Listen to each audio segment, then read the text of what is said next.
Suppressor silencers or cans are becoming very popular, and it appears starting January 1st, 2026, the normal $200 tax stamp will be eliminated. Now, if you are new to suppressors, I'm going to cover everything that you want to know starting here under Silencer Basics. For all those that already know this and just want to know about the CMMG 030, let's just jump into it. Going to be a quick and keep it simple, stupid review. I'm going to test it out with several calibers, supersonic and subsonic.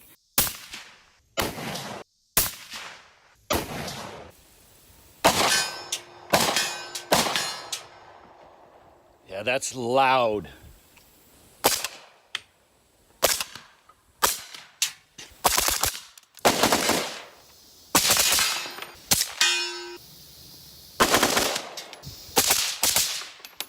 So you can see for yourself how it performs and hopefully find out what you're looking for. I've got this on my RPR, Ruger Precision Rifle 300 Win Mag. Yeah, my thought was go big, go home. I'm going to show you with and without the suppressor, and then you can decide.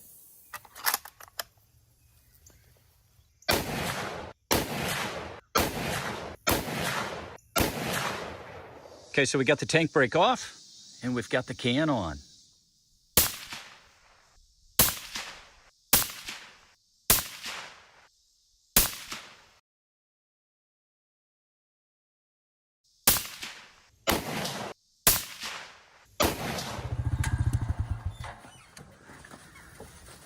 All right, so here we go, guys.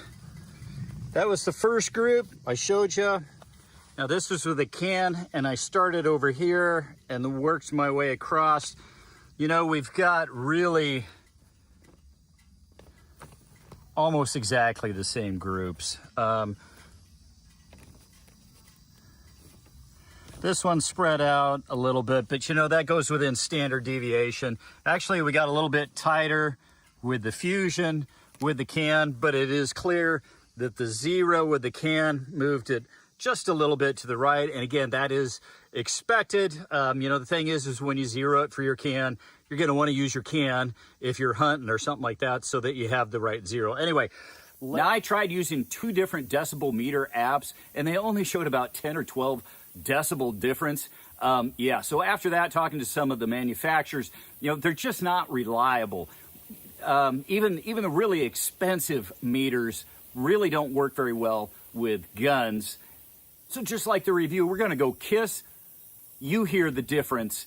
I definitely hear the difference, and we'll go from there. Okay, another one of my favorite hunting rifle long distance is my 6.5 Creedmoor. Let's test it with a brake and test it with a suppressor. Okay, another thing I forgot to add is when we're just at the range and we're having fun on steel, having a suppressor makes it a whole lot easier to hear the pings, the bang on the steel versus not. We'll reach out there to 300.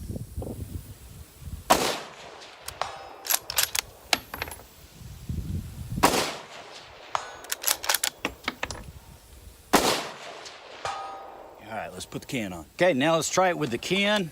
Hey guys, after you fired a couple of rounds, never grab the can with your hand.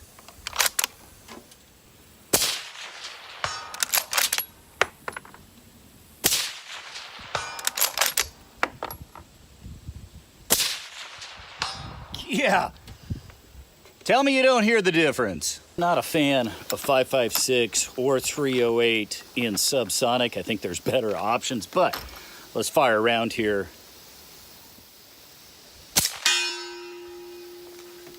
Question, did it cycle?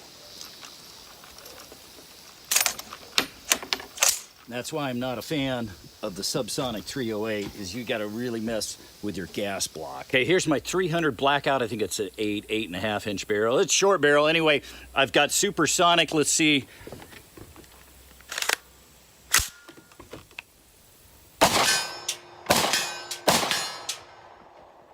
Yeah, that's loud. Okay, so I'm going to use AAC's subsonic. Now, here's the thing, guys. The subsonic is almost always, it's going slower because it's a huge bullet. The thing is, it still makes a lot of noise without a suppressor.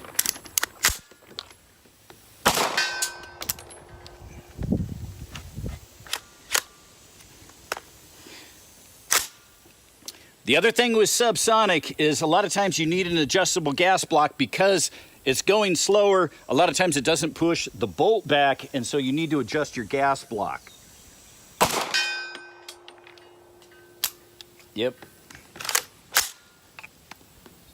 Let's see how it does suppress. This is the supersonic.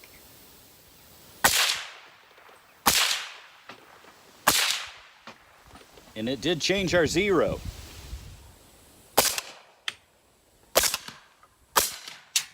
That's awesome. Okay, well, it works great for the suppress. That does give me an idea. I want to try some. Shooting suppress with subsonic is really not for long distances. It's for close quarters. For those of you that are new or just want to know a little info on what silencers, suppressors, cans, nobody calls them silencers, really do and actually are, basically, they're a muffler for your gun. Yeah, it all has to do with slowing down pressures so that you don't get the massive sound of the blast. Now, the bullet, still, if it's supersonic, it's going to break the sound barrier, and you're going to get the supersonic crack. It's not like the movies, guys.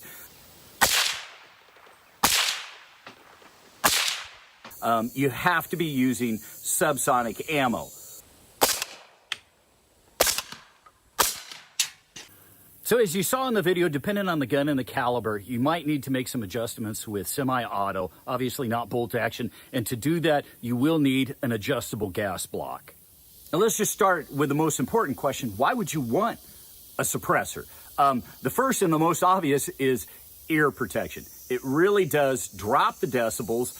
I still shoot with hearing protection when I'm shooting the supersonic. My ears are kind of sensitive. Some people don't. I would recommend still wearing ear protection.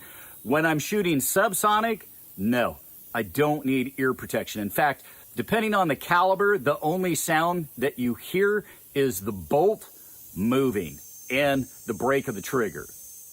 Another really important question is why would you want a suppressor? I guess the more important question is why not? Especially with getting rid of the tack stamp. I mean, aside from the hearing protection, it's a no-brainer. Shooting is just more enjoyable without that massive boom and blast. So hearing protection, but then also noise pollution. You know, depending on what you're shooting when you're at the range and some of the muzzle brakes that people have, people just don't like standing to the side of you. And that's just kind of a no-brainer. But the other one is for hunting. I'm not going to chase and alert everything within a quarter mile. Often, if you have, you know, multiple deer out there or even just one deer, when I've got my can on, it doesn't make that massive kaboom. And if I miss, you know, or let's just say, you know, the worst case scenario, didn't get a good shot, it doesn't run. It doesn't freak it out as much. I'm not going to say that it never runs, but it often, because you're keeping things quieter, it's not quite sure what's going on, and it gives you time, I found, for an additional follow-up shot. The next one is you need to know when you watch the movies and stuff and it's going okay, that's subsonic ammo, meaning that it's usually here in Nebraska, I got to go less than 1,040 feet per second. Otherwise, I get the supersonic crack. Now, with that said, a lot of calibers, the 300 Win Mag doesn't have a subsonic, and why would you want to shoot subsonic? 308, 556, yeah, they're just really not designed for subsonic.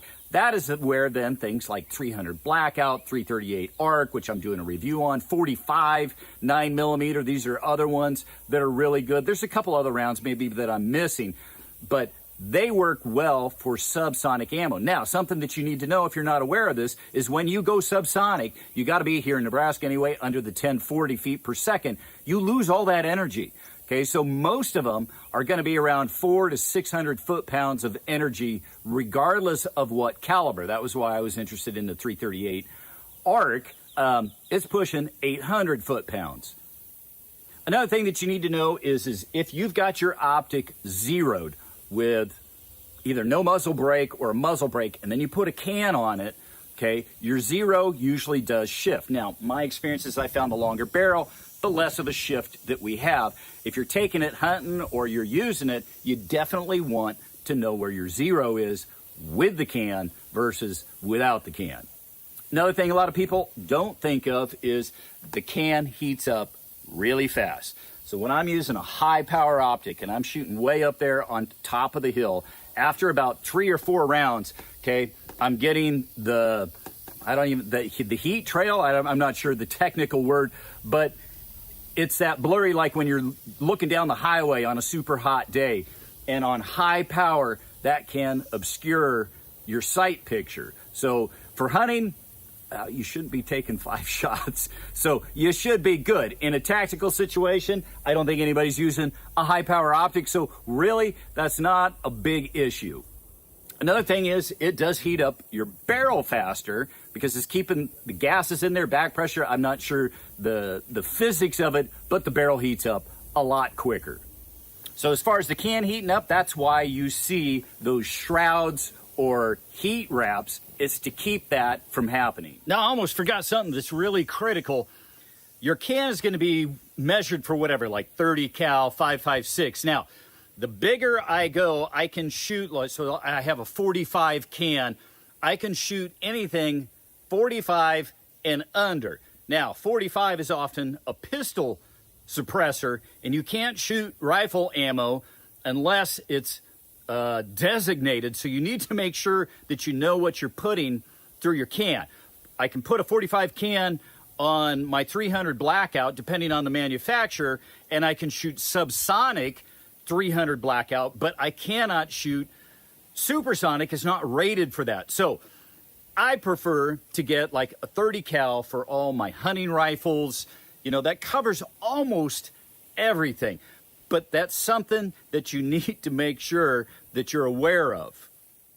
Now, with that said, if I take my 30 cal and I put it on my 5.56, is it going to be as efficient as a dedicated 5.56? No, okay?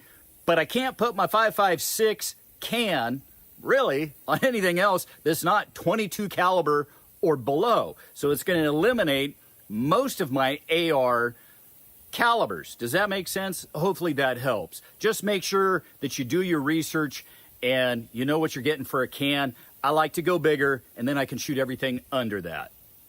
Well, there you have it, guys. You decide what you think. If you like this, if it was helpful, come visit me at Beyond Seclusion on YouTube and Rumble. Until next time on Gun.Deals, happy shooting. Remember, educate our young people to shooting and gun safety, and every time that you're on the range, that makes you an ambassador for the Second Amendment. So guys, do us a favor. Don't be stupid. Be a good ambassador. Be a safe and responsible gun owner.